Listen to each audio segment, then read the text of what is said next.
주영진의 뉴스 브리핑 본격적으로 시작을 해보도록 하겠습니다. 시청자 여러분, 벌써 오래전 이야기처럼 들릴지 모르겠습니다만 박근혜 정부 시절 청와대 문고리 3인방 기억하시죠? 이 문고리 3인방 가운데 가장 핵심적인 역할을 했던 사람이라고 한다면 바로 정호성 전 비서관을 들 수 있는데, 정호성 전 비서관 국정농단 사건과 관련해서 구속된 상태에서 검찰의 수사도 받았고 재판도 받았습니다. 그런데 벌써 만기 출소했습니다. 오늘 새벽 정호성 전 비서관이 교도소에서 나오는 순간 기자들과 만났는데 기자들에게 어떻게 보면은 철학적인 이야기를 했습니다.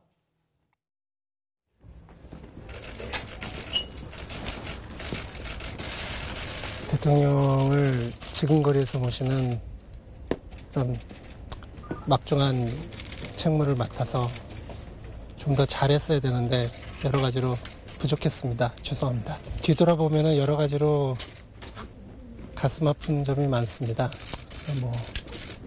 지금 나오지만 감옥이 저 아닌지 바뀐지 모르겠습니다.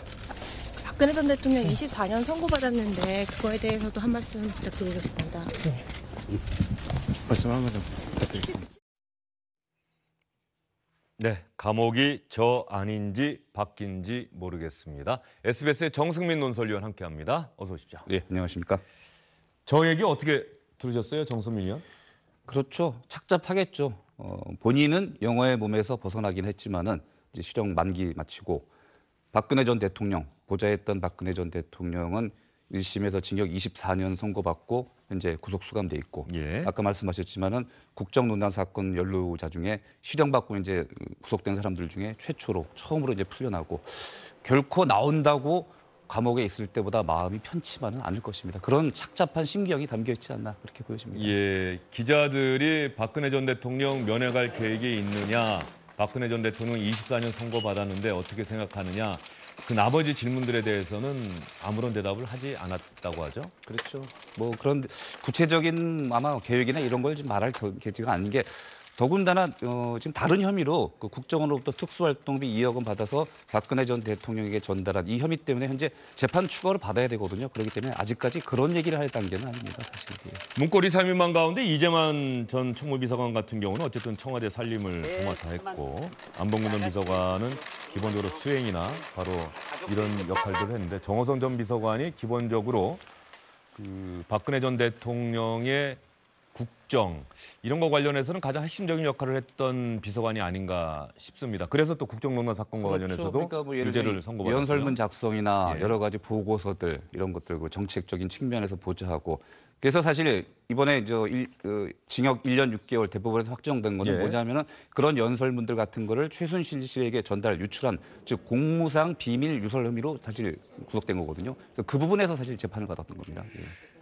정호성 전 비서관이 오늘 석방되기는 했습니다만 앞으로도 재판을 더 받아야 하죠. 그렇죠. 제가 아까 예. 말씀드린 그 국정원으로부터 특수활동비 특수활동비 받은 2억 거. 원 받아서 박근혜 전 대통령에게 전달한 그 혐의 때문에 재판을 받아요. 하지만 불구속 상태에서 아마 재판은 받을 것 같습니다. 검찰이 예전 같았으면 또 구속영장을 청구한다거나 이럴 수도 있었는데 이번에는 굳이 그렇게 할 생각이 없는 모양이죠. 어쨌든 뭐 현재로서는 뭐 단순 전달 혐의 이쪽에다가 중점을 두고 있기 때문에 추가로 뭐 신병 확보한다든지 그러지는 않을 것 같습니다. 예, 그리고 국가정보원 특수활동비와 관련한 내용은 어쨌든 정호성 전 비서관이라든가 안봉근 전 비서관이 뭐 검찰 수사 과정에서 상당히 많은 했죠. 내용들을 다 공개를 했다, 예. 이야기를 했다, 이런 얘기가 들리죠? 그런 부분도 아마 참작이 된 것 같습니다.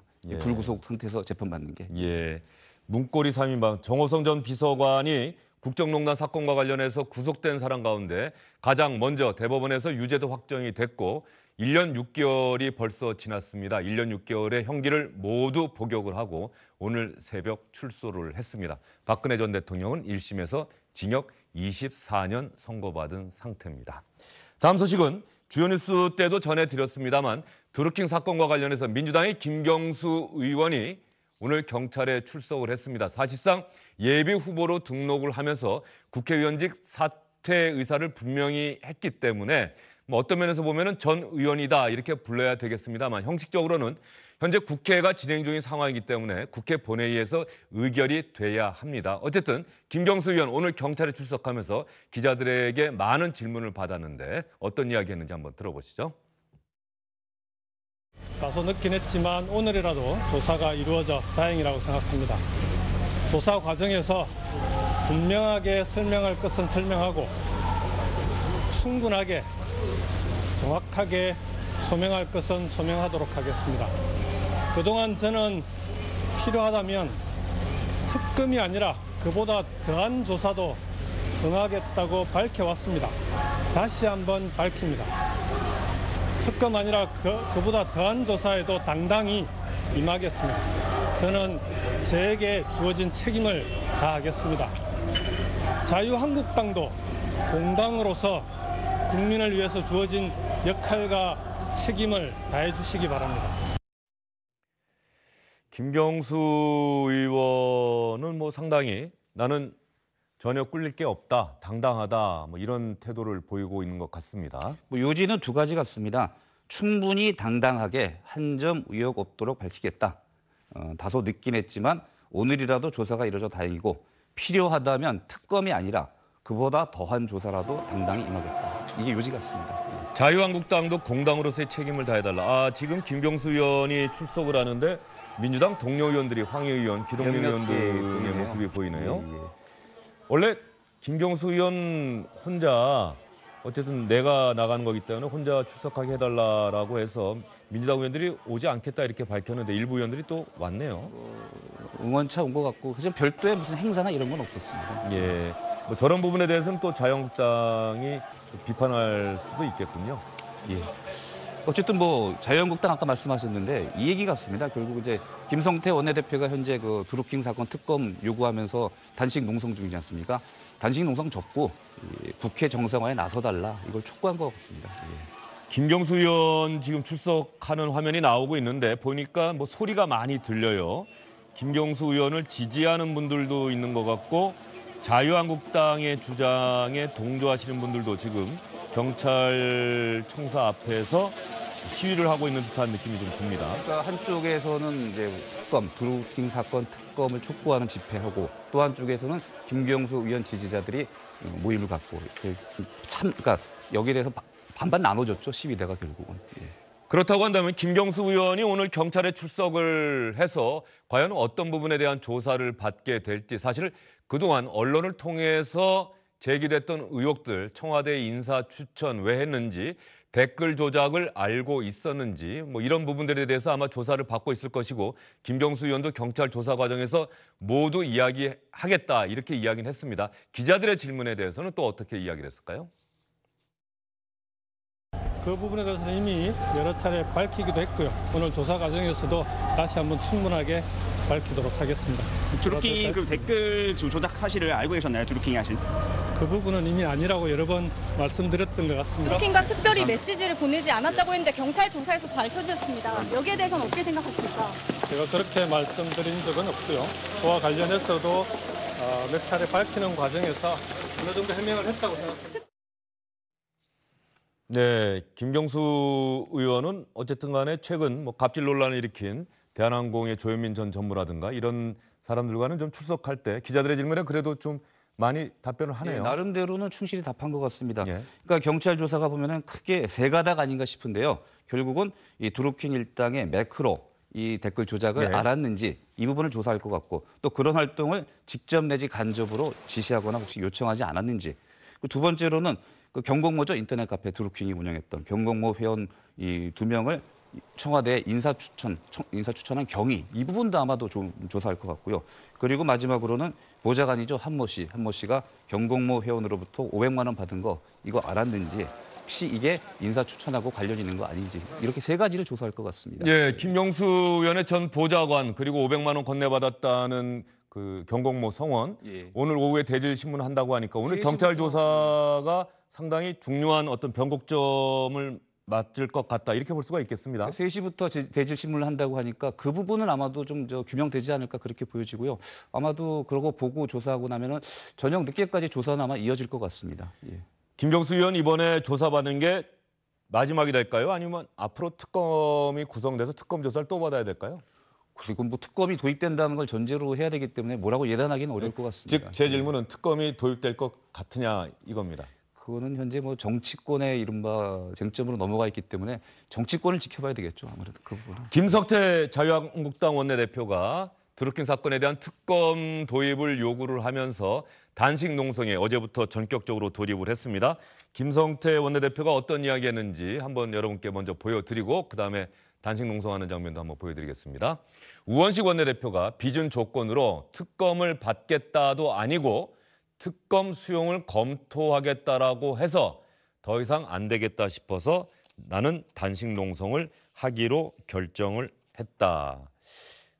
사실 자유한국당 내부에서도 단식 농성까지 해야 되는 거냐 이런 문제 제기가 있었다 이런 기사를 제가 본 적이 있어요. 그러니까 사실상 어제 그 우원식 원내대표하고 김성태 원내대표하고 마지막 협상을 했잖아요. 비공개로. 그래서 거기서 결렬된 겁니다. 결렬되니까 김성태 원내대표가 더 이상 협상의 의미가 없겠다. 그래갖고서는 단식 농성 들어갔는데 오늘 오후 2시 반부터 또 정세균 의장 주재로 또 여야 원내대표 회담이 있습니다. 사실은 있기 때문에 아마도 오늘 오후 2시 반부터 열리는 의장 주재의 여야 원내대표 회담이 마지막 절충 작업 아닐까 그렇게 보여집니다. 결국은 판문점 선언에 대한 국회 비준, 민주당은 아마 이런 부분들도 좀 요구를 하고 있을 텐데 지금 화면 계속 보여주세요. 김성태 원내대표 계속 보여주십시오. 김성태 원내대표가 조금 전에 지금은 오늘 아침에 정세균 국회의장이 만나는 장면이고 김무성 의원도 보이고요. 조금 전에 밀짚 모자 쓴 그 화면이 좀 보고 싶어서 다시 보여드릴게요. 예, 지금 나오고 있네요. 이 밀짚 모자를 쓰고 있는 거는 햇볕 때문일까요? 그렇겠죠. 아무래도 예. 예. 어떻게 보면 이 국회 본청 앞이 아니라 어디 그 김성태 의원의 지역구가 서울 강서 쪽인데 김포공항 쪽 앞에 예전에 있었던 이른바 논에 있는 듯한 모습인데 김성태 의원은 어쨌든 정치인으로서 단식 농성이라고 하면은 할 수 있는 마지막 선택이다 이런 생각이 드는데 저렇게까지 해야 했던 특별한 이유가 있을까요? 아무래도 현재 이제 특히 자유한국당 입장에서는 지방선거를 앞두고 여러 가지 현재 안보 이슈라든지 이런 데서 뭔가 좀 주도권을 찾아와야 되겠다 이런 절박한 심경을 느낀 것 같습니다. 절박한 심정. 그리고 최근에 홍준표 대표의 일단 과격한 발언, 그렇죠. 그 이른바 민주당에서는 막말이라고 비판하고 다른 정당들에서는 그런 부분들 때문에 자유한국당을 바라보는 여론의 시선이 좋지 않다. 이 점도 김성태 원내대표의 단식 농성 돌입의 하나의 요인이 됐을까요? 그렇죠. 아무래도 그런 여러 가지 당내 복잡한 기류를 감안했을 때 어떻게든 간에 이 지방선거 전에 드루킹 사건 특검을 관철시켜서 조금이라도 이 전국의 주도권을 어떻게 찾아와야 되겠다 이런 판단을 한 것 같습니다. 근데 민주당 입장에서는 김성태 원내대표가 저렇게 단식 농성하는 바람에 이제 협상의 여지는 없다 또 이렇게 강경한 입장을 보이고 있다면서요?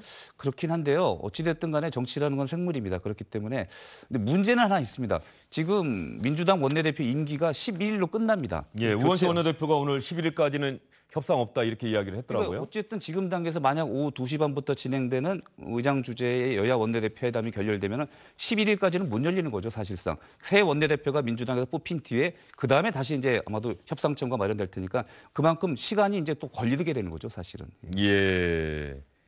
홍준표 대표가 김성태 원내대표 조금 전에 격려차 방문하는 모습도 화면에 나왔는데 홍준표 대표도 김성태 원내대표의 단식 농성과 관련해서 뭐 어떻게 보면은 홍준표 대표와 김성태 원내대표가 자유한국당을 이끄는 쌍두마차 아닙니까? 그렇죠. 예. 홍준표 대표 자신의 페이스북에 올린 글입니다. 어제 방문한 뒤에 나라의 진실을 밝히려는 김성태 의원의 충정에 머리 숙여 감사드린다. 저런 응원의 글을 올렸죠. 예. 뭐 장제원 수석 대변인도 페이스북 자주 하는 편인데 장제원 수석 대변인은 또 어떤 글을 올렸는지 한번 볼까요? 실패된 진실을 밝히기 위해서 목숨 건 단식을 해야 하는 이 나라가 정의로운 나라인가? 이 정의와 진실을 향한 자유한국당의 투쟁에 국민 여러분의 많은 격려와 동참을 바란다. 이런 글을 올렸네요. 예. 야당 입장에서는 어쨌든 요구를 관철하기 위해서 야당의 원내대표가 단식 농성을 한다. 그런데 예전에 그 군사 독재 정권에 맞서는 야당 의원들은 뭐 단식 농성도 하고 상당히 그러지 않았습니까? 김영삼 전 대통령 같은 경우도 20일 넘는 단식 농성하고 말이죠. 김대중 전 대통령도 마찬가지고. 그런데 이제 시대가 단식 농성을 과연 하는 게 맞는 시대냐 뭐 이런 생각을 가진 분들도 좀 있을 것 같은데 그렇죠. 말이죠. 상황은 달라졌는데 그러니까 결국은 우리 정치 문화가 구태를 못 벗어나는 거예요. 어떻게든 간에 국회 안에서 국회는 정상적으로 가동을 시키면서 여야 대표가 머리를 맞대고 대화와 타협으로 풀어야 되는데 이거는 무슨 여야 누굴 따질 거 없습니다. 우리 정치권 자체가 그런 이른바 대화의 커뮤니케이션 능력이 떨어지는 거죠. 그만큼. 예.